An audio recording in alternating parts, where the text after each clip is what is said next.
നമ്മൾ ഇന്ന് കാണാൻ പോകുന്നത് ഒരു പ്രത്യേക തരം സിനിമയാണ്. അതെങ്ങനെയുള്ള സിനിമയാണെന്ന് പറയാനായി എനിക്ക് കുറച്ച് ബുദ്ധിമുട്ടുണ്ട്. അത് പറഞ്ഞു തരാൻ കുറച്ച് പാടാണ്. കണ്ടാലേ മനസ്സിലാകൂ. എന്തായാലും സിനിമയുടെ വൺലൈൻ ഞാനൊന്ന് പറഞ്ഞുതരാം. ഒരു ചേട്ടനും അനിയനും. അതിൽ ചേട്ടന് കുറച്ച് മാനസികമായിട്ടുള്ള പ്രശ്നങ്ങളൊക്കെ ഉണ്ട്. അങ്ങനെ ഇരിക്കുമ്പോഴാണ് അനിയൻ ബാങ്ക് മോഷ്ടിച്ച്, ബാങ്ക് കൊള്ളയടിച്ച് ആ കാശുമായിട്ട് നേരെ വീട്ടിലേക്ക് വരുന്നത്. തൊട്ടു പിന്നാലെ പോലീസുകാർ വരുന്നോണ്ട് തന്നെ മാനസികമായി പ്രശ്നമുള്ള ചേട്ടനോടാണ് ആ കാശ് ഒളിപ്പിച്ചു വെക്കാനായി പറയാ. എന്നാൽ പ്രശ്നം എന്താന്ന് വെച്ചാൽ അനിയനെ പോലീസുകാർ പിടിച്ചു. അങ്ങനെ വർഷങ്ങൾക്ക് ശേഷം ജയിലിൽ നിന്ന് തിരിച്ചു വരുന്ന അനിയൻ ചേട്ടനോട് ആ കാശ് എവിടെയാണ് ഒളിപ്പിച്ചു വെച്ചതെന്ന് ചോദിക്കുമ്പോഴാണ് മറ്റൊരു വലിയ പ്രശ്നം ഉണ്ടാവുന്നത്. അതായത് ചേട്ടൻ മാനസികമായി കുറച്ച് ബുദ്ധിമുട്ടുകൾ അനുഭവിക്കുന്ന ആളാണെന്ന് നമ്മൾ നേരത്തെ പറഞ്ഞല്ലോ. അതുകൊണ്ട് തന്നെ അങ്ങേരിപ്പോൾ സ്വന്തം വ്യക്തിത്വം മറന്ന്, അതായത് പേഴ്സണാലിറ്റിയെ മറന്ന് താനിപ്പോൾ ഒരു വലിയ പാട്ടുകാരനായ ജോൺ ആണെന്നാണ് പറയുന്നത്. അതായത് ആ പണം കുഴിച്ചു വെച്ചത് എവിടെയാന്ന് ഇപ്പോഴീ ജോണിന് അറിയില്ല, ചേട്ടൻ അറിയില്ല. പഴയ ചേട്ടന്റെ പേഴ്സണാലിറ്റിയിലേക്ക് വന്നാലേ ആ കാശ് എവിടെയാണ് ഒളിപ്പിച്ചു വെച്ചതെന്ന് പറഞ്ഞു കൊടുക്കാനായി പറ്റൂ. എന്നാൽ ഈ അനിയൻ ഇത്രയും കഷ്ടപ്പെട്ട് മോഷ്ടിച്ച് 15 വർഷം കാത്തു നിന്ന് എങ്ങനെയെങ്കിലും തിരിച്ചെടുക്കാൻ പോകുന്ന കാശാണല്ലോ അത്. അതെങ്ങനെയെങ്കിലും തിരിച്ചെടുത്തേ പറ്റൂ എന്നുള്ള അവസ്ഥയിലുമാണ്. ബാക്കിയുള്ള കാര്യങ്ങൾ നമുക്ക് സിനിമ കണ്ടു തന്നെ മനസ്സിലാക്കാം. എന്നാൽ പിന്നെ നമുക്ക് 2025 റിലീസ് ചെയ്ത ദ ലാസ്റ്റ് വൈക്കിംഗ് എന്ന സിനിമയുടെ കഥ കേൾക്കാം. സിനിമ തുടങ്ങുമ്പോൾ തന്നെ ഒരു കഥയാണ് കാണിക്കുന്നത്. വൈക്കിങ്സിന്റെ കഥ. പണ്ടൊരു വൈക്കിങ്ങിന് 2 ആൺകുട്ടികൾ ഉണ്ടായിരുന്നു. നല്ല സൗന്ദര്യമുള്ള, യുദ്ധത്തിനൊക്കെ പോകാൻ നല്ല തണ്ടും തടിയും നല്ല മിടുക്കുമൊക്കെയുള്ള 2 കുട്ടികൾ. പക്ഷെ അങ്ങനെ ഒരിക്കലാണ് അവരെ നാടിനെ ആക്രമിക്കാനായി കുറെ ആളുകൾ വരുന്നത്. നാട്ടിലുണ്ടായിരുന്ന എല്ലാ ആളുകളും രക്ഷപ്പെടാനായി ഓടി. എന്നാൽ ഒട്ടും പ്രതീക്ഷിക്കാതെ ഓടുന്നതിന്റെ ഇടയിൽ, വാതിലടയ്ക്കുന്നതിന്റെ ഇടയിൽ ഒരു മകന്റെ കൈ അവിടെ വെച്ച് മുറിഞ്ഞുപോയി, നഷ്ടപ്പെട്ടു പോയി. എന്നാൽ പിന്നീടുള്ള കാലങ്ങളിൽ ഈ ഒരു കൈയില്ലാത്ത മകൻ കണ്ടുകൊണ്ടിരുന്നത് കൈയുള്ള ആളുകൾ നല്ല സന്തോഷത്തിൽ ജീവിക്കുന്നതാണ്. അവനെന്തോ ഒരു കുറവുള്ള പോലെ തോന്നി. എല്ലാവരുമായി സംസാരിച്ചിരുന്നവൻ ഇപ്പോഴാരോടും സംസാരിക്കുന്നുമില്ല. ഇതിനൊരു പ്രതിവിധി നോക്കാനായി രാജാവ് പല തവണ ശ്രമിച്ചു. എന്നാൽ ഒന്നിനും ഫലം കണ്ടില്ല. അപ്പോഴാണ് രാജാവ് ഒരു കാര്യം ചിന്തിക്കുന്നത്. അവനുള്ള ഈ ഒരു കുറവ് പോലെ എല്ലാവർക്കും ഒരു കുറവുണ്ടെങ്കിൽ പിന്നെ അതൊരു കുറവായി മാറില്ലല്ലോ. എല്ലാവരും ഒരേപോലെ ആയില്ലേ, എല്ലാവരും സമന്മാരായി. അതുകൊണ്ട് അങ്ങേര് കൂടെ ഉണ്ടായിരുന്ന എല്ലാവരുടെയും ഒരു കൈ വെട്ടി മാറ്റിയാണ് ചെയ്തേ. അതുകൊണ്ട് തന്നെ ഇപ്പൊ ആർക്കും ഒരു കുറവുമില്ല, എല്ലാവരും ഒരേപോലെയാ. ഇത്രയും കാര്യങ്ങൾ പറഞ്ഞാണ് ഈ ഒരു കഥ അവസാനിക്കുന്നത്. പിന്നെ നമ്മൾ കാണുന്നത് നമ്മൾ നേരത്തെ പറഞ്ഞ ചേട്ടനും അനിയനും അല്ലേ. അതിൽ അനിയൻ ഏതോ ഒരു ബാങ്ക് കൊള്ളയടിച്ച് ആ കാശുമായി ഓടി വന്ന് ഏതോ ഒരു ലോക്കറി അത് ഒളിപ്പിച്ച് വെക്കുന്നതാണ്. കൂടെ ഒരു തോക്കും കൂടെ വെക്കുന്നുണ്ട്. കാര്യമായിട്ട് എന്തോ ഒരു പ്രശ്നം ഉണ്ടാക്കിയിട്ടാണ് വരുന്നത്. അങ്ങനെ ഓടി വരുന്നത് നേരെ വീട്ടിലേക്കാണ്. വീടെന്ന് വെച്ചാൽ ഒരു അപ്പാർട്ട്മെന്റ് ആണ്. എന്തായാലും അവിടെ എത്തുമ്പോൾ തന്നെ ചേച്ചിക്ക് മനസ്സിലായി അനിയൻ എന്തോ വലിയ പ്രശ്നം ഉണ്ടാക്കിയിട്ടാണ് ഇങ്ങോട്ട് വരുന്നത്. ടി വിയിൽ നോക്കുന്നേരം ഒരാൾ മരിച്ചു എന്നൊക്കെ പറയുന്നുണ്ട്. അതുകൊണ്ട് തന്നെ ആകെ പേടിച്ചിരിക്കുക. എന്നാൽ അനിയൻ നേരെ ചെല്ലുന്നത്, അനിയനെ നമുക്ക് ഹീറോ എന്ന് വിളിക്കാം. ഹീറോ നേരെ ചെല്ലുന്നത് ചേട്ടന്റെ അടുത്തേക്കാണ്. ചേട്ടൻ മാനസികമായി കുറെ ബുദ്ധിമുട്ടുന്ന ഒരാളാണ്. എന്തായാലും ചേട്ടനോട് പറയാം, ഞാൻ കുറച്ച് കാശ് സ്ട്രീറ്റ് 11-ലെ F11 എന്ന ലോക്കറി ഒളിപ്പിച്ച് വെച്ചിട്ടുണ്ട്. അതിന്റെ കീ ആണ് നീ ഇപ്പൊ കാണുന്നത്. ഇത് നീ എടുത്ത് വിഴുങ്ങണം. അപ്പോഴേക്ക് ചേട്ടൻ അത് വിഴുങ്ങി കഴിഞ്ഞു. ഹീറോ പറയും, പോലീസുകാരെല്ലാവരും ഇപ്പൊ എന്റെ തൊട്ട് പിന്നാലെയാണ് വരുന്നത്. അതുകൊണ്ട് എന്നെ പിടിച്ചാലും ഈ കീ നീ അവർക്ക് കാണിച്ചു കൊടുക്കരുത്. ഇതെങ്ങനെയും പുറത്തു വന്നാല് നീ അതുപോലെ തന്നെ കഴുകി വൃത്തിയാക്കി വായിൽ തന്നെ വെക്കണം. പ്രശ്നമെല്ലാം കഴിയുന്നേരം നീ ആ ലോക്കറിൽ ചെന്ന കാശെടുത്ത് നമ്മുടെ അമ്മയുടെ പഴയ വീട്ടിലായിരുന്നോ ആ വീട്ടിലേക്ക് ചെന്ന് കാട്ടില് നമ്മൾ ബർത്ത്ഡേ ആഘോഷിക്കുന്ന സ്ഥലല്ലേ അവിടെ എവിടെയെങ്കിലും ഒളിപ്പിച്ചു വെക്കണം, കുഴിച്ചു വെക്കണം. നീ അതെവിടെയാന്ന് ആർക്കും പറഞ്ഞു കൊടുക്കാനായി പാടില്ല, എന്നോടല്ലാതെ. അങ്ങനെ അതും പറഞ്ഞ് പുറത്തേക്ക് ഇറങ്ങാനായി നിൽക്കുമ്പോഴേക്ക് പോലീസുകാരെല്ലാവരും കൂടെ ആ ബിൽഡിംഗ് തന്നെ വളഞ്ഞു കഴിഞ്ഞു. ഇനി എന്തായാലും രക്ഷപ്പെടാനായി പറ്റില്ല. അപ്പോഴാണ് ഹീറോ ചേട്ടനേക്കാളും വലിയ പ്രശ്നക്കാരനായി മാറുന്നത്. അവിടെ ഉണ്ടായിരുന്ന സ്ഥലത്ത് ഇടിച്ചിടിച്ച് അങ്ങനെ പൊളിച്ചോണ്ടിരിക്കുക. എങ്ങനാണേലും ഇപ്പൊ 15 വർഷങ്ങൾക്ക് ശേഷം ഹീറോ ജയിലിൽ നിന്ന് പുറത്തിറങ്ങാനായി പോവാണ്. എന്നാൽ ഇപ്പോഴും കുറച്ച് പ്രശ്നങ്ങൾ ബാക്കിയുണ്ട്. ഹീറോ സുഡോക്കോ കളിക്കുന്ന പത്രത്തില് ആരോ കുറച്ച് ചായ ഒഴിച്ചു പോയെന്ന് പറഞ്ഞ് അവരെ 31 തവണ അടിച്ചിടാണ് ചെയ്തത്. നിനക്ക് നന്നാവാനായി താല്പര്യം ഉണ്ടെങ്കിൽ മാത്രം ഇവിടുന്ന് പോയാൽ മതിയെന്ന് പറയുമ്പോൾ ഹീറോ പറയും, എനിക്ക് നന്നാവാനാണ് താല്പര്യം, എല്ലാവരോടും സോറി, ഞാൻ ഇനിയൊന്നും പ്രശ്നങ്ങളൊന്നും ഉണ്ടാക്കില്ല. അങ്ങനെയൊക്കെ പറഞ്ഞ് പുറത്തിറങ്ങി വരുന്ന ഹീറോ നേരെ വീട്ടിലേക്ക്, അതായത് അപ്പാർട്ട്മെന്റിലേക്കാണ് ചെല്ലുന്നത്. ചേച്ചിയും ചേട്ടനും ഹീറോയുടെ വരവിനായി കാത്തിരിക്കുക. ചേട്ടനാണെങ്കിൽ ഹീറോക്ക് ഏറ്റവും ഇഷ്ടപ്പെട്ട ഭക്ഷണം എല്ലാം കുറേ അവിടെ ഉണ്ടാക്കി വെച്ചിട്ടുണ്ട്. അതെല്ലാം കുറച്ച് പൂപ്പലും വന്ന് തുടങ്ങിയിട്ടുണ്ട്. ഒരാഴ്ചയായി അതെല്ലാം കാത്തു വെക്കാനായി തുടങ്ങിയിട്ട്. ചേട്ടനെ കാണുമ്പോൾ മാൽഫ്രെഡ് എന്ന് വിളിക്കും. അപ്പൊ ചേട്ടൻ എന്തോ ഒരു ശബ്ദം ഉണ്ടാക്കുന്ന കേൾക്കാം.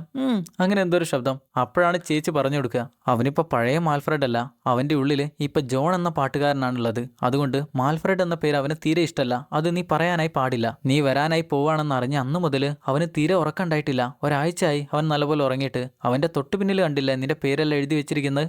അതിലെ ഓരോ പൂവും അവൻ തന്നെ പറിച്ചു കൊണ്ടുവന്ന് ഉണക്കിയാണ് ചെയ്തിരിക്കുന്നത്. എന്നാൽ ഹീറോ ചോദിക്കുക, ഞാനതിന് ഇവനെ മാൽഫ്രെഡ് എന്ന് വിളിച്ച എന്താ പ്രശ്നം? അതിന് കുഴപ്പമൊന്നുമില്ലല്ലോ.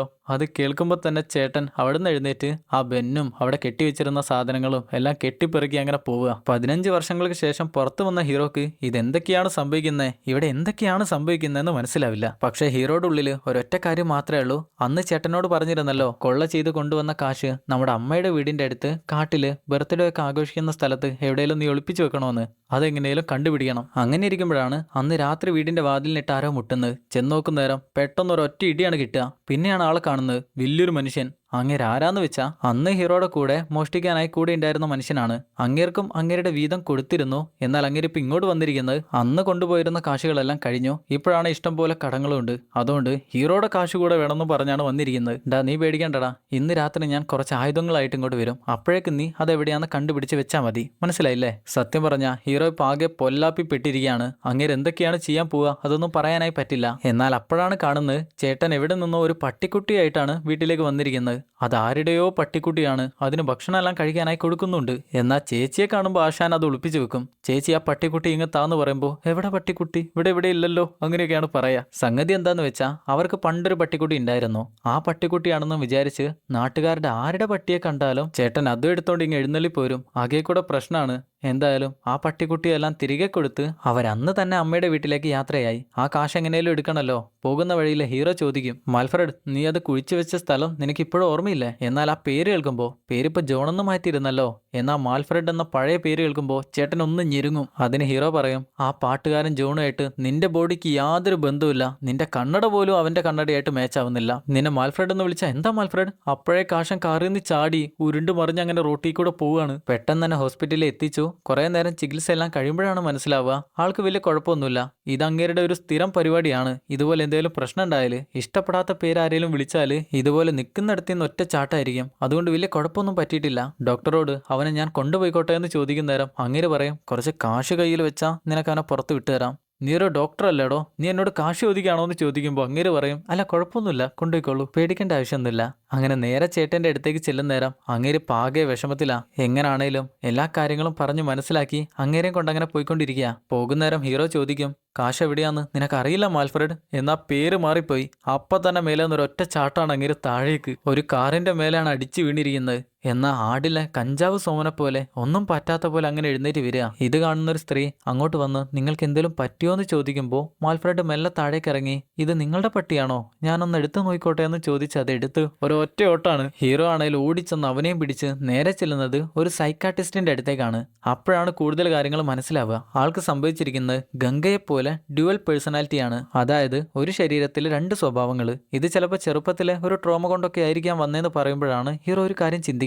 ചെറുപ്പത്തിൽ ഹീറോ ഉറങ്ങി കണ്ണ് തുറന്നു നോക്കുന്നേരം തൊട്ടു മുന്നിൽ തന്നെ മാൽഫ്രഡിനെ കാണുന്നില്ല, ചേട്ടനെ കാണുന്നില്ല. വീടിന് മുന്നിലുണ്ടായിരുന്ന ഗാരേജിലേക്ക് ഓടിച്ചെന്ന് നോക്കുന്നേരം ചേട്ടൻ ഒരു വൈക്കിങ്ങിനെ പോലെ തലയിൽ തൊപ്പിയെല്ലാം വെച്ച് അവിടെ എങ്ങനെ ഇരിക്കുക. താനൊരു വൈക്കിംഗ് എന്നാണ് ചേട്ടൻ ഇപ്പൊ പറയുന്നത്. ഈ ഒരു നേരം അവരെ ആരോ വിളിക്കുന്ന കേൾക്കാം. പെട്ടെന്ന് തന്നെ ഹീറോ ഓർമ്മയിൽ നിന്ന് തിരിച്ചു വന്നു. അന്ന് രാത്രി ഒരു ബാറിൽ ടെൻഷൻ അടിച്ചിരിക്കുമ്പോഴാണ് ചേട്ടനെ ഇന്ന് നോക്കിയിരുന്ന ഒരു ഡോക്ടർ ഇല്ലായിരുന്നോ അങ്ങേര് അങ്ങോട്ട് വരുന്നത്. അങ്ങേര് പറയും, നിന്റെ ചേട്ടന് സംഭവിച്ചിരിക്കുന്നത് വലിയ പ്രശ്നമൊന്നുമല്ല, നമുക്കത് റെഡിയാക്കി എടുക്കാം, അതിനൊന്നും നീ പേടിക്കേണ്ട ആവശ്യമില്ല. പിന്നെ അവനെ മാൽഫ്രഡ് എന്ന് വിളിക്കുന്ന അവന് തീരെ ഇഷ്ടമല്ല, നീ ജോൺ എന്ന് തന്നെ വിളിക്കണം. അതിന് നിനക്കെന്താ കുഴപ്പം? അങ്ങനെ ചെയ്താല് അവൻ തന്നെ വിചാരിക്കും അവനൊരു ജോണാണെന്ന്. അങ്ങനെ കുറെ കാലം കഴിയുമ്പോൾ അതെല്ലാം മനസ്സിൽ നിന്ന് അങ്ങനെ ഇറങ്ങിപ്പോകും. അങ്ങനെയേ സംഭവിക്കൂ. ഉദാഹരണത്തിന് ഞാനിപ്പോൾ ഒരു രാജാവിനെ പോലെ പെരുമാറി ഞാനൊരു രാജാവാണെന്ന് പറഞ്ഞാൽ നാട്ടുകാരെല്ലാവരും ചിരിക്കും. എന്നാൽ നാട്ടുകാരെല്ലാവരും കൂടെ എനിക്കൊരു സിംഹാസനവും വെച്ച് തന്ന് ഞാനൊരു രാജാവാണെന്ന് പറഞ്ഞൊരു കൊട്ടാരത്തിൽ കയറ്റി 200ഓളം പടയാളികളും കുറെ കുതിരകളും എല്ലാം കൂടി ആകുന്നേരം ഞാൻ എൻ്റെ പ്രാന്തിൽ ഒരു രാജാവിനെ പോലെ വിളിച്ചു പറഞ്ഞാല് ഞാനൊരു രാജാവെന്നേ ആളുകൾ എല്ലാവരും വിചാരിക്കൂ. അതായത് രാജാവെന്ന് പറയുന്നവനെ രാജാവെന്ന് സമ്മതിച്ചു കൊടുക്കുക, ജോൺ ആണെന്ന് പറയുന്നവനെ ജോൺ എന്ന് തന്നെ സമ്മതിച്ചു കൊടുക്കുക. കുറച്ച് കഴിയുന്നേരം അവന്റെ ഉള്ളിൽ നിന്ന് തന്നെ അതെല്ലാം പോയി ഇല്ലാതെയാവും. എന്തായാലും അന്നത്തെ പാർട്ടിയെല്ലാം കഴിഞ്ഞ് ഹീറോ കണ്ണ് തുറന്നു നോക്കുന്നേരം ആ ഡോക്ടറുടെ വീട്ടിലാണ് ഇപ്പൊ കിടക്കുന്നത്. ഡോക്ടർ വന്ന് പറയും, യഥാർത്ഥത്തില് ജോൺ എന്ന് പറയുന്ന ആൾക്ക് ഒരു മ്യൂസിക് ട്രൂപ്പ് ഉണ്ട്. അതിൽ തന്നെ വേറെയും 2 പേരെ കൂടെ ഉണ്ട്. എന്നാൽ ആ 2 പേരെ കൂടെ കൂട്ടുക എന്ന് പറയുന്നത് വിചാരിക്കുന്ന പരിപാടിയല്ല. എന്നാൽ ആ 2 പേരെ പോലെ തന്നെ വിചാരിച്ച് നടക്കുന്ന വേറെ 2 പേരെ എനിക്കറിയാം. അതായത് ചേട്ടൻ ഇപ്പൊ ജോൺ ആണെന്ന് പറഞ്ഞു നടക്കുന്നുണ്ടല്ലോ, അതേപോലെ തന്നെ ജോണിന്റെ കൂടെയുള്ള 2 പേരാണെന്നും പറഞ്ഞ് വേറെയും 2 പേര് നടക്കുന്നുണ്ട്. അവരും ചേട്ടനെ പോലെ തന്നെ മാനസികമായി കുറച്ച് പ്രശ്നമുള്ള ആളുകളാ. അവര് 3 പേരെയും ഒരുമിച്ച് കിട്ടിയാൽ ഒരു പാട്ട് ട്രൂപ്പ് ഉണ്ടാക്കിയെടുക്കാം. അങ്ങനെ അവർ 3 പേരും ഒരുമിച്ച് നിന്ന് പാട്ട് പാടുന്നു. അങ്ങനെ ഈ പേഴ്സണാലിറ്റിയെ മറക്കാനായി പറ്റും. അങ്ങനെയാണ് ഡോക്ടർ പറയുന്നത്. വീടിന്റെ പുറത്തേക്ക് ഇറങ്ങി ചെല്ലുന്നേരണ്ട് അവിടെ ഹീറോയുടെ കാറും കാറിൽ തന്നെ ചേട്ടനും. ഡോക്ടറാണ് അതെല്ലാം ഇങ്ങോട്ട് കൊണ്ടുവന്നിരിക്കുന്നത്. ഡോക്ടർ പറയും, നമ്മൾ ഇപ്പൊ തന്നെ ആ 2 ഭ്രാന്തന്മാരെയും ചെന്ന് കണ്ടുപിടിക്കുന്നു. ഇവരെ 3 പേരെയും വെച്ച് നമ്മൾ ട്രൂപ്പ് ഉണ്ടാക്കുന്നു. നിന്റെ അമ്മയുടെ പഴയ വീടില്ലേ, അവിടെ ചെന്ന് നമ്മൾ പാട്ട് പരിപാടി തുടങ്ങുന്നു. അവരുടെ പേഴ്സണാലിറ്റിയെ മറക്കാനായി നമ്മൾ പ്രേരിപ്പിക്കുന്നു. ഇത്രയും കാര്യം കേൾക്കുന്നേരം ഹീറോക്കൊരു സംശയം, ഇങ്ങേർക്കെങ്ങനെ അമ്മയുടെ വീടുള്ള കാര്യം മനസ്സിലായി? ഇനിയെങ്ങാനും ഇന്നലെ വെള്ളത്തിന് പുറത്ത് ഞാൻ എന്തേലും വിളിച്ചു പറഞ്ഞോ? അങ്ങേര് ഈ കാശിനെ കുറിച്ച് അറിഞ്ഞാൽ അത് വലിയ പ്രശ്നമാണല്ലോ. അതുകൊണ്ട് തന്നെ ഹീറോ, നിങ്ങൾ ഞങ്ങളുടെ കൂടെ വരേണ്ട ആവശ്യമില്ല എന്ന് പറയും. അതിന് ഡോക്ടർ സമ്മതിക്കില്ല. ഹീറോ ഒരൊറ്റ തള്ളിന് അങ്ങേരെ താഴെയിട്ട് കാറും എടുത്ത് നേരെ അവരുടെ പഴയ വീട്ടിലേക്ക്, അതായത് അമ്മയുടെ വീട്ടിലേക്കാണ് പോകുന്നത്. അവിടെ എത്തുന്നേരം ഹീറോ പറയും, നമ്മൾ രാവിലെ തന്നെ ആ പണം കണ്ടുപിടിക്കാനായി പോവാണ്. ഇന്ന് രാത്രി നമുക്ക് ഇവിടെ എവിടെയെങ്കിലും നിൽക്കാം. ഹീറോ എന്താണ് ഇങ്ങനെ പറഞ്ഞതെന്ന് വെച്ചാൽ, ഈ വീട് അവർ പണ്ടേ വിറ്റ് കഴിഞ്ഞു. ഇപ്പോഴീ വീട്ടിൽ വേറെ കുറച്ച് ആളുകളാണ് താമസിക്കുന്നത്. അതുകൊണ്ട് അവരുടെ കൂടെ താമസിക്കാനൊന്നും പറ്റില്ലല്ലോ. എന്തായാലും അവർ പുറത്തേക്ക് ഇറങ്ങി ചെല്ലുന്ന നേരം ആ വീട്ടിൽ ഇപ്പൊ താമസിക്കുന്ന ഒരു സ്ത്രീ അവിടെ എക്സസൈസ് ഒക്കെ ചെയ്ത് അങ്ങനെ ഇരിക്കുകയാണ്. നമ്മുടെ ആളുകളെ കാണുന്ന നേരം നിങ്ങൾ ഇന്നിങ്ങോട്ട് വരുമെന്ന് നിങ്ങളുടെ ചേച്ചി വിളിച്ചു പറഞ്ഞിരുന്നു. എന്തായാലും ഇന്ന് ഇവിടെ നിന്നാക്കാ ഭക്ഷണം എന്ന് പറയുമ്പോൾ ഹീറോ പറയും, ഹേയ് വേണ്ട, ഞങ്ങൾക്ക് നാളെ രാവിലെ മീനെല്ലാം പിടിക്കാൻ പോകാനുണ്ട്. മാത്രമല്ല ഇവൻ ആൾക്കൂട്ടം വലിയ ബുദ്ധിമുട്ടാ, അതുകൊണ്ട് നിങ്ങളുടെ കൂടെ ഒന്നും നിൽക്കാനായി പറ്റില്ല. എന്നാൽ ആ ചേച്ചി സമ്മതിക്കില്ല. അവരെയും കൊണ്ട് നേരെ വീട്ടിലേക്കാണ് ചെല്ലുക. അങ്ങനെ ചേച്ചിയും കെട്ടിയനും കൂടെ, ചേച്ചിക്ക് ഒരു കെട്ടിയനൊക്കെ ഉണ്ട്, രണ്ടുപേരും കൂടെ അവർക്ക് എന്താണ് വേണ്ടേ, കുടിക്കാൻ ജ്യൂസ് എടുക്കട്ടെ എന്നൊക്കെ ചോദിക്കുന്ന നേരം രണ്ടുപേരും വേണ്ടാന്നാണ് പറയാ. എന്നാൽ അപ്പോഴാണ് ചേട്ടൻ ഒരു കാര്യം പറയുന്നത്. ആ ഭർത്താവിന്റെ മുഖത്തേക്ക് നോക്കി, നിങ്ങളെ കാണാൻ എന്തൊരു വൃത്തിയടാ, നിങ്ങളുടെ മുഖം എന്തായിരിക്കുക? സംഗതി എന്താന്ന് വെച്ചാ അങ്ങരുടെ മുഖത്ത് കുറച്ച് പൊള്ളലേറ്റിട്ടുണ്ട്. അത് കണ്ടാണ് മാൽഫ്രഡ് അങ്ങനെ പറഞ്ഞിരിക്കുന്നത്. കെട്ടിയോള് ദേഷ്യത്തിൽ പറയും, നീ ഞങ്ങളോട് രണ്ടുപേരോട് മാപ്പ് പറഞ്ഞിട്ട് ഇവിടുന്ന് പോയാൽ മതി. എന്നാൽ മാൽഫ്രഡ് അതിനൊന്നും സമ്മതിക്കില്ല. അതിന്റെ ദേഷ്യത്തിൽ ചേച്ചി ഒരു ഒറ്റ ഇടി അവനെ. അപ്പോഴാണ് ഹീറോ പറയാ, മാൽഫ്രഡ് മാനസികമായി കുറച്ച് ബുദ്ധിമുട്ടുന്നയാളാണ്. എന്നാൽ മാൽഫ്രഡ് എന്ന പേര് കേട്ടപ്പോൾ തന്നെ അവൻ ഒരു ശബ്ദം ഉണ്ടായിക്കൊണ്ട് ജനലിൽ കൂടെ ഒരൊറ്റ ചാട്ടാണ്. അപ്പോഴാണ് അമ്മച്ചി പറയാ, സോറി, അങ്ങനെയൊക്കെയാണ് നിങ്ങൾ നേരത്തെ പറയണ്ടേ. അങ്ങനെ അവനെ ചെന്ന് എഴുന്നേൽപ്പിക്കുന്ന നേരം, നിങ്ങൾ നേരത്തെ ഒരു ജ്യൂസ് തരാന്ന് പറഞ്ഞില്ലായിരുന്നോ, അതെനിക്ക് ഇപ്പൊ തന്നെ വേണമെന്ന് പറഞ്ഞുകൊണ്ട് അകത്തേ കയറി ചെല്ലും. കുറച്ച് കഴിയുന്നേരം വീട്ടിലെ ചേച്ചി അവർ പണ്ട് വീട്ടിൽ ഉണ്ടാക്കി വെച്ചിരുന്ന വൈക്കിങ്സിന്റെ 2 പ്രതിമ എടുത്ത് കൊണ്ടുവന്ന് ഇത് നിങ്ങളുടെയാണോ എന്ന് ചോദിക്കും. അത് പണ്ട് മാൽഫ്രഡ് ഉണ്ടാക്കി വെച്ചതായിരുന്നു. എന്നാൽ അത് വാങ്ങുന്ന ഹീറോ ചെറുതായി ഒന്ന് ഭയക്കുന്ന കാണാം.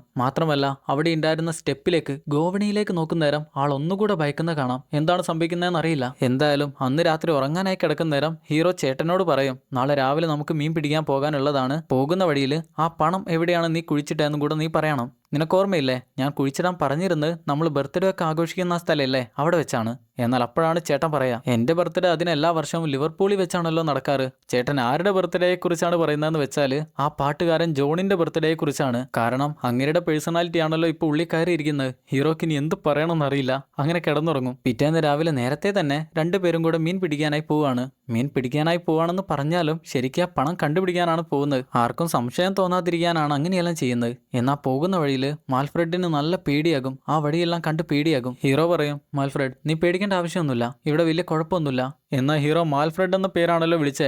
അതിന്റെ ദേഷ്യത്തിൽ അവൻ താഴെ ഇരുന്ന് ഒരു വടിയെടുത്ത് കൈക്ക് അടിയോടടി. അത് കഴിഞ്ഞ് അവിടുന്ന് എഴുന്നേറ്റ് ഒരു ഒറ്റ ഓട്ടാണ്. ഹീറോ അവന്റെ തൊട്ട് പിന്നാലെ ചെല്ലുമ്പോഴാണ് അവിടെ വൈക്കിങ്ങിന്റെ അടയാളം വെച്ച് ഒരു പലക വെച്ചിരിക്കുന്ന കാണുക. അതായത് പണം അവിടെയാണ് ഒളിപ്പിച്ച് വെച്ചിരിക്കുന്നത്. ഹീറോ വിളിച്ചു പറയും, നീ ഇതിവിടെയാണ് കുഴിച്ചു വെച്ചേ, അതും വൈക്കിങ്ങിന്റെ അടയാളം എല്ലാം വെച്ച്. ഇതാരെങ്കിലും കണ്ടുപിടിച്ചാലോ, ഇനി നിന്നെ എനിക്ക് ആവശ്യമില്ല, നീ പൊക്കോ, നീ ഇവിടുന്ന് ഇപ്പൊ തന്നെ പോയിക്കോ. അത് കേൾക്കുന്ന നേരം അവൻ അവിടെ തന്നെ നിൽക്കുന്ന കാണാം. എന്നാൽ ഹീറോ പലക മാറ്റി അവിടെ കുഴിച്ചു നോക്കുമ്പോഴാണ് ഒരു പട്ടിയുടെ തലയാണ് അവിടുന്ന് കിട്ടുന്നത്. തലയോട്ടിയാണ് കിട്ടുന്നത്. അന്നേരം പോയ മാൽഫ്രഡ് അതുപോലെ തിരിച്ചു എന്ന് പറയും, ഇത് നമ്മുടെ പട്ടിയുടെ തലയോട്ടിയാണ്.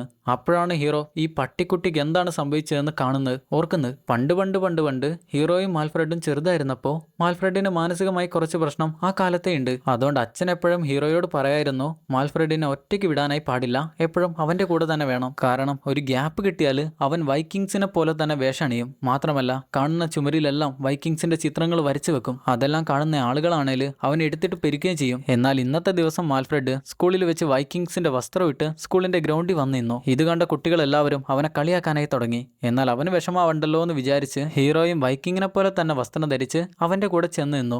എന്നാൽ ഈ ഒരു കാര്യം അച്ഛൻ അറിഞ്ഞു. അതിന്റെ ദേഷ്യത്തിലാണ് അവരിപ്പോ ചീത്ത പറയുന്നത്. മാത്രമല്ല മാൽഫ്രഡ് എന്തേലും തെറ്റ് ചെയ്താൽ അത് ഹീറോയുടെ കൂടെ കുഴപ്പമെന്ന് പറഞ്ഞുകൊണ്ട് രണ്ടുപേർക്കും അടി കിട്ടും. അങ്ങനെ ഒരിക്കൽ അവർക്ക് ഇതിന്റെ ശിക്ഷയായി അച്ഛൻ അവരോട് പറഞ്ഞിരുന്നത് വീട്ടിലെ പട്ടിക്കുട്ടിയെ റേഞ്ചർ ഓഫീസർമാരുടെ അടുത്ത് കൊണ്ടുപോയി ഷൂട്ട് ചെയ്ത് കൊല്ലിക്കുക എന്നതായിരുന്നു. എന്നാൽ അവർക്കതിൽ തീരെ താല്പര്യമല്ല. പക്ഷെ അച്ഛൻ ഇങ്ങനെ ഒരു മനുഷ്യനാ, അതുകൊണ്ട് ചെയ്തേ പറ്റൂ.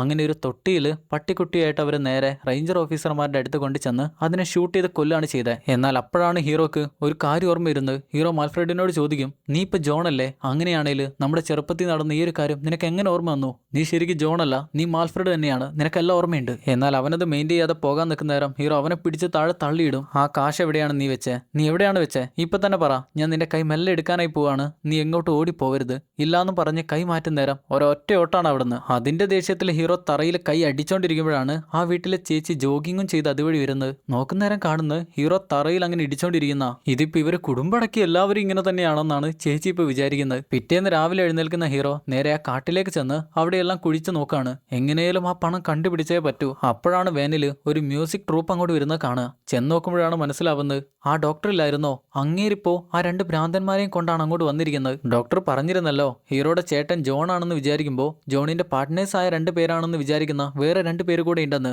അവരെയും കൊണ്ടാണ് ഇപ്പൊ ഇങ്ങോട്ട് വന്നിരിക്കുന്നത്. ഇന്നു മുതൽ അവരവിടെ പാട്ട് പരിപാടി തുടങ്ങാനായി പോവാണ്. എന്നാൽ ഹീറോ സമ്മതിക്കില്ല. നിങ്ങൾ ഇതെല്ലാം കെട്ടിപ്പൂട്ടി ഇപ്പൊ തന്നെ ഇവിടുന്ന് പോകുന്നതായിരിക്കും നല്ലേ. ഇതൊന്നും ഇവിടെ വെച്ച് പൊറപ്പിക്കാനായി പറ്റില്ല. എന്നാൽ ആ വീട്ടിലെ ചേട്ടൻ അങ്ങോട്ട് വന്ന് പറയും, നിങ്ങൾ ഈ കാര്യം എന്തോട് നേരത്തെ പറഞ്ഞില്ല? എനിക്കും ഭാര്യയ്ക്കും ഈ പരിപാടിയൊക്കെ വലിയ ഇഷ്ടമാണ്. എന്തായാലും നിങ്ങൾ ഇവിടെ തന്നെ നിൽക്ക്. എല്ലാവിധ സൗകര്യങ്ങളും ഞാൻ നിങ്ങൾക്ക് തരുന്നതായിരിക്കും. എന്നാൽ ഇതില് 2 പേർക്കേ നല്ലപോലെ മ്യൂസിക് എല്ലാം വായിക്കാനായി അറിയൂ. ഹീറോയുടെ ചേട്ടന്, അതായത് മാൽഫ്രെഡിന് ഗിറ്റാർ വായിക്കുന്ന പോയിട്ട് അതൊന്നും പിടിക്കാൻ പോലും അറിയില്ല. എന്നാൽ അവർ ഈ പരിപാടി ഇവിടെ വെക്കാൻ പോകുന്നത് ചേച്ചിക്ക് തീരെ ഇഷ്ടമായിട്ടില്ല. എന്നാൽ അവർ പാട്ട് പാടി തുടങ്ങുമ്പോഴാണ് ആ താടിക്കാരനില്ലേ, അങ്ങേരെ പാട്ട് ചേച്ചിക്ക് വലിയ ഇഷ്ടമായി. പക്ഷേ പ്രശ്നം എന്താന്ന് വെച്ചാ ആ പാട്ട് കെട്ടിയോന് തീരെ അങ്ങ് ഇഷ്ടമായില്ല.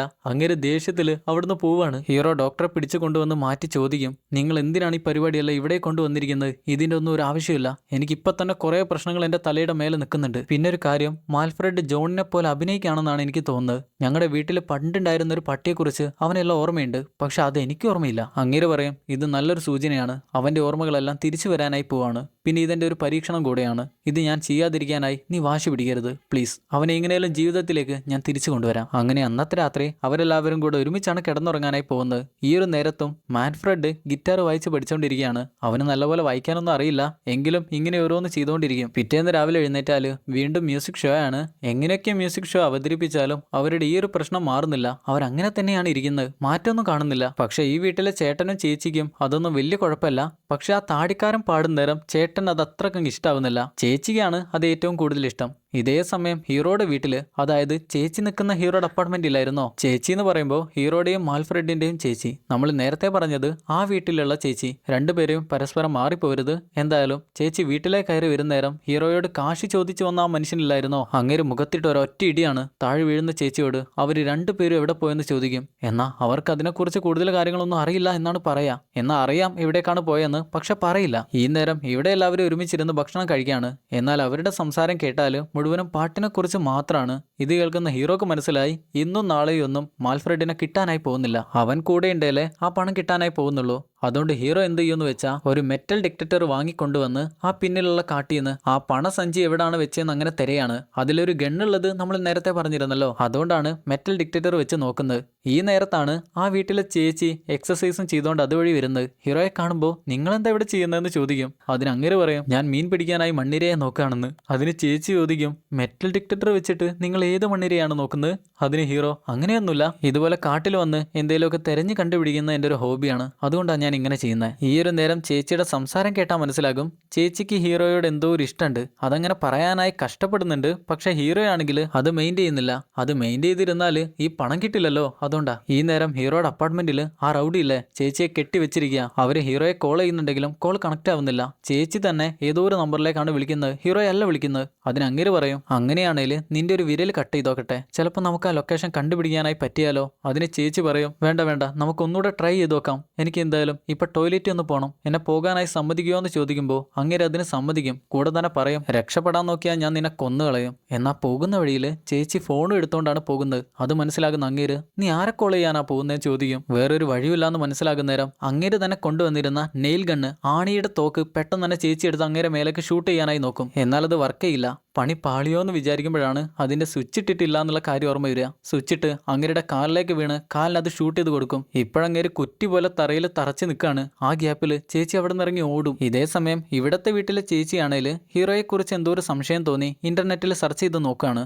അപ്പോഴാണ് പണ്ട് ഹീറോ ഒരു മോഷണം നടത്തി അതിന്റെ പേരിൽ 15 വർഷം ജയിലിൽ കിടന്നു അതിനെക്കുറിച്ചെല്ലാം മനസ്സിലാവുന്നത്. എന്നാൽ അന്ന് ഹീറോ കട്ടെടുത്തിരുന്ന പണം ഇതുവരെ തിരികെ കിട്ടിയില്ല, അത് വലിയൊരു സംഖ്യയാണെന്ന് കൂടെ മനസ്സിലാകുന്ന നേരം ചേച്ചിക്ക് മനസ്സിലായി ഹീറോ എന്താണ് ഇവിടെ തിരയുന്നത്. ഈ നേരം ചേച്ചിയുടെ കെട്ടിയവനാണേല് കുട്ടികൾക്കായി ഒരു കഥ എഴുതാനായി കഷ്ടപ്പെടുകയാണ്. അങ്ങനെ ഒരു കഥ എഴുതിയിട്ട് വേണം അത് വിറ്റ് കുറെ കാശുണ്ടാക്കാൻ. എന്നാൽ ചേച്ചിക്ക് അതിൽ വലിയ പ്രതീക്ഷയൊന്നും അങ്ങനെയൊന്നുമില്ല. സത്യം പറഞ്ഞാൽ രണ്ടുപേരും നല്ല രീതിയിലാണ് ഇവിടെ ജീവിക്കുന്നത്. നല്ല ഭാര്യ ഭർത്താക്കന്മാരൊക്കെ തന്നെയാണ്. പക്ഷെ തമ്മിൽ കുറച്ച് പ്രശ്നങ്ങളൊക്കെ ഉണ്ട്. ചേച്ചിക്കാണെങ്കിൽ വലിയൊരു മോഡൽ ആവാനായിരുന്നു ഇഷ്ടം. എന്നാൽ 1997 ഒരു കൂൾ ഡ്രിങ്ക്സിന്റെ പരസ്യത്തിൽ ചേച്ചിയുടെ കൈ മാത്രം അഭിനയിച്ചിട്ടുണ്ട്. അല്ലാതെ ഇതുവരെ സ്ക്രീനിൽ മുഖം കാണിക്കാനായി പറ്റിയിട്ടില്ല. അന്ന് രാത്രി ഉറങ്ങാൻ കിടക്കുന്ന ഹീറോ മാൻഫ്രെഡിനോട് പറയും, ഞാൻ നിനക്ക് വേണ്ടി എത്രയൊക്കെ കഷ്ടപ്പെട്ടു, നിനക്ക് വേണ്ടി നിന്റെ കൂടെ ഞാൻ എത്രയൊക്കെ നിന്നു, എന്നിട്ട് നീ എനിക്ക് ആ പണം വെച്ച സ്ഥലം കാണിച്ചിരുന്നില്ലെങ്കിലോ? ചെറുപ്പം മുതലേ ഞാൻ നിനക്ക് വേണ്ടി ഇഷ്ടം പോലെ അടികൾ കൊണ്ടിട്ടുണ്ട്, എന്നിട്ടും നീ അതൊന്നും ഓർക്കുന്നു പോലുമില്ലേ? എന്നാൽ അപ്പോഴും മാൻഫ്രെഡ് ഞാൻ ജോൺ ആണെന്നും പറഞ്ഞുകൊണ്ട് അവിടെ നിന്ന് ഇറങ്ങി പുറത്തേക്ക് പോവാണ്. എന്നാൽ അപ്പോഴാണ് ആ വീട്ടിലെ ചേച്ചി അവിടെ ഇരുന്ന് വിറക് വെട്ടുന്ന കാണുക. എന്നാൽ ആ വെട്ടുന്ന മഴ കാണുന്ന മാൻഫ്രെഡ് പറയും, അത് പെട്ടെന്ന് തന്നെ ഒഴിവാക്കുവോ, അത് ഇവിടെ വെക്കാനായി പാടില്ല, നിങ്ങൾക്ക് എവിടെ നിന്ന് അത് കിട്ടിയേ? ചേച്ചി പറയും, ഈ വീട് വാങ്ങിയപ്പോൾ ഞങ്ങൾക്ക് വീടിന്റെ കൂടെ തന്നെ കിട്ടിയതാ, എന്നാൽ ഇപ്പൊ തന്നെ നിങ്ങളത് ഗാരേജിൽ കൊണ്ടുവെക്കൂ. അത് കേൾക്കുന്ന ചേച്ചി കൂടുതൽ പ്രശ്നം ഉണ്ടാകണ്ടെന്ന് വെച്ച് അവൻ പറഞ്ഞ പോലെ തന്നെ അത് ഗാരേജിൽ കൊണ്ടുവെക്കും. കൂടെ തന്നെ അവനോട് ചോദിക്കും, നിന്റെ അനിയനില്ലേ, അവൻ എവിടെയോ കുറെ പണം ഒളിപ്പിച്ച് വെച്ചിട്ടുണ്ട്, അതിനെക്കുറിച്ച് നിനക്കറിയില്ല എന്ന് ചോദിക്കുമ്പോൾ എനിക്ക് അതിനെക്കുറിച്ചൊന്നും അറിയില്ല എന്നാണ് പറയാ. ചേച്ചി വീണ്ടും ചൂണ്ടയെല്ലാം ഇട്ട് നോക്കുന്നുണ്ട്. പക്ഷെ അതിലൊന്നും മാൻഫ്രെഡ് വീഴില്ല. അപ്പോഴാണ് ചേച്ചിയെ കെട്ടിയോൻ വിളിക്കുന്നത്. അന്നേരമാണ് മാൻഫ്രെഡ് കെട്ടിയോൻ അവിടെ വരച്ചുകൊണ്ടിരുന്ന കുട്ടികളുടെ കഥയിലേക്കായിട്ടുള്ള ചിത്രങ്ങൾ കാണുക. അത് കാണുമ്പോൾ തന്നെ അവന് വൈക്കിങ്സിനെ പോലെയാണ് തോന്നുക. അതുകൊണ്ട് എല്ലാവരുടെ തലയിലും ഒരു കൊമ്പ് വരച്ചു കൊടുക്കും. കൊമ്പുള്ള ഒരു ഹെൽമറ്റാണ്, അതങ്ങനെ തന്നെ അവൻ വരച്ചു കൊടുക്കും. പിറ്റേന്ന് രാവിലെ കണ്ണ് തുറന്ന് എഴുന്നേൽക്കുന്ന ഹീറോ കാണുന്നത് മുന്നിൽ തന്നെ കുറെ കാശാരോ കൊണ്ടുവച്ചിരിക്കുന്ന അത് വേഗം തന്നെ എടുത്ത് കട്ടിലിന്റെ അടിയിൽ ഒളിപ്പിച്ചു വെക്കും. നേരെ മാൻഫ്രെഡിനെ കാണാനാണ് ചെല്ലുക. എന്നാൽ അവിടെ എല്ലാവരും ഉണ്ട്. ഇന്ന് അവരെല്ലാവരും കൂടെ എന്തോ ഒരു ഷോക്ക് പോകാനുള്ള പരിപാടിയാണ്. ഡോക്ടറാണേൽ അവരെപ്പോലെ തന്നെ വേഷവും കെട്ടിയിട്ടുണ്ട്. അതുകൊണ്ട് കാര്യമായിട്ടുള്ളൊരു പരിപാടിയാണ്. നമ്മുടെ ആൾ മെയിൻ ചെയ്യാതെ നേരെ അടുക്കളയിലേക്കാണ് ചെല്ലുക. ഈ നേരം ചേച്ചി അവിടെ തന്നെ നിൽക്കുന്നുണ്ട്. ചേച്ചി ചോദിക്കും, നീ കുറച്ച് പണം കൊണ്ടുവന്ന് എവിടെയോ ഒളിപ്പിച്ചു വെച്ചിട്ടില്ലേ? പക്ഷെ വെച്ചതെവിടെയാന്ന് നിനക്കും അറിയില്ല. അത് മാൻഫ്രെഡിന്റെ വായിന്ന് പുറത്ത് കൊണ്ടുവരാനായി ഞാനും നിന്നെ സഹായിച്ചോട്ടെ എന്ന് ചോദിക്കുമ്പോൾ ഹീറോ അങ്ങനെ ഒരു പണമേ ഇല്ല എന്നുള്ള മട്ടിലാണ് നിൽക്കുക. അതിന് ചേച്ചി പറയും, നീ കൂടുതൽ കളിക്കല്ലേ, നിനക്ക് എന്നെ ഇഷ്ടമാണ്, അതും എനിക്കറിയാം. നീ വന്ന അന്ന് മുതൽ എന്നെ ഇങ്ങനെ നോക്കുന്നുണ്ട്, ഞാനാണ് നിന്നെ നോക്കുന്നുണ്ട്, എനിക്കാണ് ഇയാളുടെ കൂടെ ജീവിച്ച് മതിയായി. എന്നാൽ ഹീറോയുടെ മനസ്സിൽ ഈ ഒരു കാര്യം ഒരാൾ കൂടെ അറിഞ്ഞല്ലോ എന്നുള്ള ടെൻഷനാണ്. നേരെ മാൻഫ്രെഡിന്റെ അടുത്തേക്ക് ചെന്ന് അവനെ പിടിച്ചു കൊണ്ടുവന്ന് ചോദിക്കും, നീ അവൾക്ക് ഈ പണം വെച്ച കാര്യം പറഞ്ഞു കൊടുത്തിരുന്നോ? എന്നാൽ അവനുള്ള കാര്യം പറഞ്ഞു കൊടുക്കും, ഞാൻ അങ്ങനെ ഒരു കാര്യം പറഞ്ഞില്ല. അപ്പോഴാണ് മുറിവേറ്റ അവസ്ഥയിൽ ചേച്ചി അവിടേക്ക് വന്ന് കുഴഞ്ഞു വീഴുന്നത്. പെട്ടെന്ന് തന്നെ അവരെ ഓടിച്ചെന്ന് ചേച്ചിയെ കൊണ്ടു ചെന്ന് വീട്ടിൽ കിടത്തും. സംഭവിച്ചിരിക്കുന്ന കാര്യങ്ങളെല്ലാം കേൾക്കുന്ന ഹീറോ പറയും, ഇവിടുന്ന് എങ്ങനെയും മാൻഫ്രെഡിനെ ഉപയോഗിച്ച് ആ കാശ് കണ്ടുപിടിക്കണം, അങ്ങനെ നമുക്ക് രണ്ടുപേർക്ക് ഇവിടുന്ന് രക്ഷപ്പെടാം. അവന്റെ കൂടെ നിന്ന് നമ്മുടെ ജീവിതത്തിന്റെ പാതി ഇല്ലാതെയായി. എന്നാൽ അവരീ പറയുന്ന കാര്യങ്ങളെല്ലാം മാൻഫ്രെഡ് കേൾക്കുന്നുണ്ട്. അവന് നല്ലപോലെ വിഷമാവുന്നുണ്ട്. അന്നേരം ചേച്ചി പറയും, നീ ആ കാശ് കിട്ടിയാൽ നാട് വിടുമെന്ന അവസ്ഥയിലാണേൽ നീയും നമ്മുടെ അച്ഛനും തമ്മിൽ എന്താ വ്യത്യാസം? അതിന് ഹീറോ, നമ്മുടെ അച്ഛൻ ഒരു മോശം വ്യക്തിയായിരുന്നു, നമ്മൾ ഒരിക്കലും മോശം വ്യക്തിയല്ല. അച്ഛൻ അച്ഛന്റെ ജീവിത സൗകര്യത്തിന് വേണ്ടി വേറെ ആരുടെയോ കൂടെ പോയി, അത്രമാത്രം നമ്മൾ ചിന്തിച്ചാൽ മതി, കൂടുതലൊന്നും ചിന്തിക്കേണ്ട ആവശ്യമില്ല. ഈ നേരം മാൻഫ്രെഡ് വിഷമിച്ച് പുറത്തേക്ക് വന്നിരിക്കുന്ന നേരം ആ താടിക്കാരനില്ലായിരുന്നോ, അങ്ങേരി ചെന്ന് അവനെ സമാധാനിപ്പിക്കും. അന്നേരം അവന്റെ തോളിൽ ഉണ്ടായിരുന്ന ഒരു ഡിസൈന് അവന്റെ കയ്യിലേക്ക് പോരും. അത് കാണുന്ന വീട്ടിലെ ചേട്ടനില്ലേ, അങ്ങേര് പറയും, അതല്ല എന്റേതാടോ, ഒന്ന് ശ്രദ്ധിക്കുക. അതിന് താടിക്കാരൻ ജർമ്മൻ ഭാഷയിൽ അതിന് മറുപടി പറയുന്ന നേരം ചേട്ടൻ പറയും, നീ എന്ത് തേങ്ങയാടോ ജർമ്മൻ ഭാഷയിൽ പറയുന്നത്, ഈ പ്രാന്തം പറയുന്നൊന്നും മനസ്സിലാവുന്നില്ല. അതിന്റെ ദേഷ്യത്തിൽ താടിക്കാരൻ ആ ചേട്ടന്റെ തലക്ക് തല കൊണ്ട് ഒരു ഒറ്റ ഇടി കൊടുത്ത് ഗിറ്റാർ എടുത്ത് ഒരു അടി അടിച്ചോണ്ട് അവിടെ നിന്ന് ഇറങ്ങി പോവാണ്. ഞാൻ ഇനി ഒരു ഷോക്കുമില്ല, ഒരു കോപ്പിനുമില്ല, ഞാൻ ഒന്നിനുമില്ല എന്ന് പറഞ്ഞ് അങ്ങനെ പോവാ. ഈ നേരത്താണ് ഹീറോയുടെ ചേച്ചി ഹീറോയെ കാട്ടിലേക്ക് കൊണ്ടുവന്ന് ഒരു കാര്യം പറഞ്ഞു കൊടുക്കുന്നത്. നാട്ടിലിപ്പോ ഹീറോയുടെ പേരിൽ പുതിയൊരു കേസുണ്ട്. സംഗതി എന്താന്ന് വെച്ചാൽ ഹീറോ 4 മാനസിക രോഗികളെ ജയിലിൽ ചാടിച്ചു എന്നാണ്. അതിലൊന്ന് ഹീറോക്കറിയാം, അത് മാൻഫ്രെഡ് തന്നെയാണ്. ബാക്കിയുള്ള 3 പേരെ നോക്കുമ്പോൾ അതിൽ 2 പേര് ഇവിടേക്ക് പാട്ട് പാടാനായി വന്നയാള്. മൂന്നാമത്തെ ആൾ ആരാന്ന് വെച്ചാ ആ ഡോക്ടർ ഇല്ലേ, അങ്ങേരാണ്. അങ്ങേര് ശരിക്കൊരു മാനസിക രോഗിയാ. ഇത് മനസ്സിലാകുമ്പോൾ തന്നെ നേരെ അങ്ങേരുടെ അടുത്തേക്കാണ് ചെല്ലുക. നിങ്ങൾ എവിടെ നിന്നാണ് വരുന്നത്, നിങ്ങൾ ഏത് ഡോക്ടറാ, നിങ്ങൾ ആരാന്ന് ചോദിക്കുമ്പോൾ അങ്ങേർക്ക് മനസ്സിലായി ഹീറോക്ക് പല കാര്യങ്ങളും മനസ്സിലായി എന്ന കാര്യം. പിടികൊടുക്കാതിരിക്കുന്ന നേരം ഹീറോ ദേഷ്യത്തിൽ അടുത്തേക്ക് ചെല്ലും. പേനെടുത്ത് ഒരു ഒറ്റ അടിയ മുഖത്ത്. അങ്ങനെ ചാടി ഇറങ്ങി കൊണ്ടുവന്ന വേനും എടുത്ത് ഞാൻ ഇവിടുന്ന് പോവാണെന്ന് പറഞ്ഞൊരു ഒറ്റ പോക്കാണ്. പരിക്ക് പറ്റിയ ഹീറോയെ അവർ കട്ടിലിൽ ചെന്ന് കൊണ്ട് കിടത്തുന്ന നേരം ഹീറോ ചേട്ടനോട് പറയും, നീ ഒറ്റൊരുത്തം കാരണമാണ് നമുക്കിതെല്ലാം സംഭവിച്ചിരിക്കുന്നത്. നീ ഒറ്റൊരുത്തം കാരണമാണ് ചെറുപ്പത്തിൽ നിന്റെ അടി കൂടെ ഞാൻ വാങ്ങേണ്ടി വന്നേ. നീ ഒറ്റൊരുത്തൻ ഇല്ലായിരുന്നെങ്കിൽ ഈ ഒരു പ്രശ്നങ്ങളൊന്നും ഉണ്ടാവില്ലായിരുന്നു. അത് കേൾക്കുന്ന മാൻഫ്രെഡ് അപ്പൊ തന്നെ അവിടെ നിന്ന് ഇറങ്ങി ഓടുകയാണ്. നേരെ ചെല്ലുന്ന ഗാരേജിലേക്കാ. അവിടെ വെച്ച് എന്തോ ഒന്ന് ഉണ്ടാക്കുന്നുണ്ട്. എന്നാൽ അന്ന് രാത്രി അവരുടെ സ്ഥലത്തേക്ക് ഒരു കാർ വരുന്ന കാണാം. ആ കാറിൽ നിന്ന് പുറത്തിറങ്ങുന്ന ആരാന്ന് വെച്ചാ ആ റൗഡി ചേട്ടനില്ലേ, അങ്ങേരാ. പരിചയമില്ലാത്ത ഒരാൾ വന്നത് കണ്ട് ആ വീട്ടിലെ ചേച്ചി അടുത്തേക്ക് ചെന്ന് നിങ്ങൾ ആരാന്ന് ചോദിക്കും. അങ്ങേര് ഒറ്റ ഇടി ഇടിക്കാനായി നോക്കുമ്പോഴേക്ക് ചേച്ചി ഒഴിഞ്ഞു മാറി 3-4 ഇടി അങ്ങ് കൊടുക്കും. എന്നാൽ അങ്ങേർക്കതിൽ കുഴപ്പമൊന്നുമില്ല. ഒരൊറ്റ തട്ടിന് ചേച്ചിയെ താഴെയിടും. കൂടെ തന്നെ ചുറ്റിക എടുത്ത് തലക്കിട്ട് ഒരൊറ്റ അടിയാണ്. എന്നിട്ട് ഹീറോയെ ആർത്ത് വിളിക്കും. ഹീറോ പെട്ടെന്ന് തന്നെ പുറത്തേക്ക് ഇറങ്ങി വരുന്ന നേരം ഗാരേജിൽ ആരോ നിൽക്കുന്ന പോലെ തോന്നും. പുറത്തേക്ക് ഇറങ്ങുമ്പോഴാണ് മനസ്സിലാവുക ചേട്ടൻ തൊട്ട് പിന്നി തന്നെ ഉണ്ടായിരുന്നു. ഒറ്റയടിക്ക് ഹീറോയുടെ ബോധം പോകും. പിന്നെ കണ്ണുറക്കുന്ന നേരം കാണുന്നത് ഹീറോയെയും മാൻഫ്രെഡിനെയും ആ ഗാരേജിൽ കെട്ടിവെച്ചിരിക്കുന്ന ആ പണം എവിടെയാണ് വെച്ചതെന്ന് ചോദിക്കുമ്പോൾ ഹീറോ പറയും അതെനിക്ക് അറിയില്ല, അതെന്റെ കയ്യിലില്ല. അങ്ങനെയാണ് നിന്റെ ചേട്ടന്റെ വിരൽ കട്ട് ചെയ്തോക്കാം, ചിലപ്പോൾ ആ സ്ഥലം നമുക്ക് മനസ്സിലായാലോ എന്ന് പറഞ്ഞുകൊണ്ട് ആദ്യം തന്നെ ഒരു വിരൽ കട്ട് ചെയ്യും. എന്നാൽ അങ്ങനെ കരയുന്നില്ല. റൗഡി ചേട്ടൻ പറയും ആദ്യമായിട്ടാ ഇങ്ങനൊരു എക്സ്പീരിയൻസ്, വിരൽ മുറിച്ചിട്ടും വേദനയില്ലാത്ത മനുഷ്യനോ. അന്നേരം ഹീറോ ആർത്ത് പറയും നീ എന്നെ വേണേൽ എന്തും ചെയ്തോ, അവനൊന്നും ചെയ്യല്ലേ, ആ പണം എവിടെയാന്ന് അവന് മാത്രമേ അറിയൂ. അത് കേൾക്കുന്ന അങ്ങേര് അങ്ങനെയാണ് ഇവനെ കൊണ്ടുപോയാൽ എനിക്ക് ആ പണം കിട്ടില്ലേ. മോനെ മാൻഫ്രെഡ് മോനെ, അതെവിടെയാ വെച്ചേ. എന്നാൽ ഈ പേര് കേൾക്കുമ്പോൾ തന്നെ മാൻഫ്രെഡിന് ആകെ കൂടെ കലി കയറും. അങ്ങേരങ്ങനെ കെട്ടഴിച്ച് അവനെ കാറി കൊണ്ടുപോകാനായി നിൽക്കുക. സ്ഥലം എവിടെയാന്ന് കണ്ടുപിടിക്കണമല്ലോ. മാൻഫ്രെഡ് ആണെങ്കിൽ ആ സ്ഥലം ദൂരെ എവിടെയാണെന്നുള്ള മട്ടിലാണ് നിൽക്കുന്നത്. അതുകൊണ്ട് തന്നെ കാറിൽ കയറ്റി അവനോടാണ് കാർ ഓടിക്കാനായി പറയാ. അങ്ങേര് കാർ ഓടിച്ചാ മാൻഫ്രെഡ് അങ്ങേര് എന്തെങ്കിലും ചെയ്താലോ, അതുകൊണ്ടാണ് അങ്ങനെ ചെയ്യുന്നത്.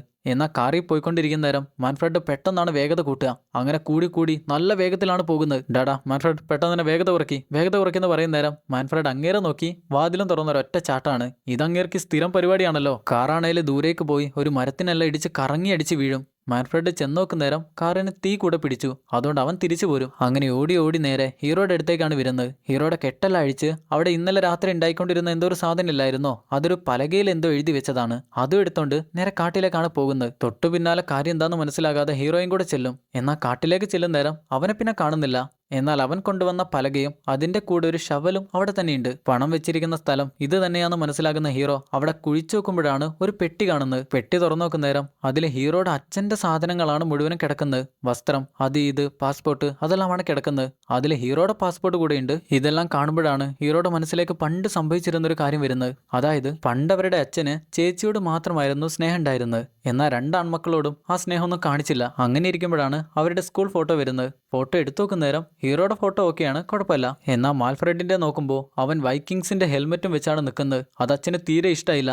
എന്നാൽ അന്ന് മാൽഫ്രെഡിനെ അല്ല അച്ഛൻ അടിച്ചിരുന്നത്, എല്ലാം ഏറ്റുവാങ്ങിയിരുന്നത് ഹീറോയാണ്. ഹീറോ എന്തുകൊണ്ട് അവനെ നല്ലപോലെ നോക്കിയില്ല എന്നാണ് അച്ഛൻ ചോദിക്കുന്നത്. അങ്ങനെ കിട്ടിയ അടിക്ക് മുഴുവനും മാൽഫ്രെഡ് ഹീറോക്ക് മരുന്ന് വെച്ച് കൊടുക്കുന്നേരാണ് അച്ഛൻ വന്ന് രണ്ടുപേരെയും താഴേക്ക് വിളിക്കുന്നത്. അങ്ങനെ രണ്ടുപേരും അച്ഛന്റെ കൂടെ പോകുന്നേരം സ്റ്റെപ്പി വെച്ച് അച്ഛൻ എന്തോ കാല് വഴുതും. എന്നാൽ കിട്ടിയ ചാൻസ് നോക്കി മാൽഫ്രെഡ് ഒരൊറ്റ തള്ളാണ് അച്ഛനെ. താഴേക്ക് തലയടിച്ച് വീഴുന്ന അങ്ങേരുടെ കഴുത്ത് തന്നെ ഒടിഞ്ഞു പോകും. അങ്ങേർക്ക് എഴുന്നേൽക്കാനായി പറ്റുന്നില്ല. ഇത് കാണുന്ന ഹീറോ അവനോട് പേടിക്കേണ്ടെന്ന് പറഞ്ഞ് നേരെ ചെന്ന് ആ കോടാലിയും കൊണ്ടാണ് വരുന്നത്. അത് വെച്ച് അച്ഛനെ വെട്ടി വെട്ടി വെട്ടിക്കൊന്നു. ഈ ഒരു കാര്യം ഇതുവരെ ഹീറോയുടെ മനസ്സിലുണ്ടായിരുന്നില്ല. അതെങ്ങനെ മറന്നുപോയെന്ന് വെച്ചാൽ ഇതൊരവസ്ഥയാണ്. അതിന്റെ പേരാണ് റിപ്രഷൻ. അതായത് നമുക്ക് താങ്ങാൻ പറ്റാത്ത വലിയ എന്തെങ്കിലും ഒരു ട്രോമ നമ്മുടെ ഉള്ളിലുണ്ടെങ്കിൽ നമ്മുടെ മനസ്സും തലച്ചോറും അതിനെ നമ്മുടെ ഉള്ളിലേക്ക് കൊണ്ടുവരില്ല, അതിനെ എവിടെയെങ്കിലും സേഫ് ആക്കി വെക്കും. അതെങ്ങാനും നമ്മുടെ മനസ്സിലേക്ക് വന്നാൽ പിന്നെ നമ്മൾ വിഷാദ രോഗത്തിലേക്ക് പോകും. എന്നാൽ ഈ ഒരു അവസ്ഥ ചില ആളുകൾക്ക് മാത്രമേ ഉണ്ടാകൂ. ഇതേ സമയം തന്നെയാണ് മാൽഫ്രെഡ് ടിവിയിൽ ജോൺ എന്ന വലിയ മ്യൂസീഷ്യൻ മരിക്കുന്നതിനെ കുറിച്ചുള്ള ന്യൂസ് കാണുന്നത്. അതോടുകൂടെ അവന്റെ മനസ്സിലും അത് കയറി. വർഷങ്ങൾക്ക് ശേഷം അവരുടെ അമ്മ മരിച്ചപ്പോൾ ഈ ഒരു കാര്യം അവന്റെ ഉള്ളിലേക്ക് തന്നെ തിരികെ വന്നു.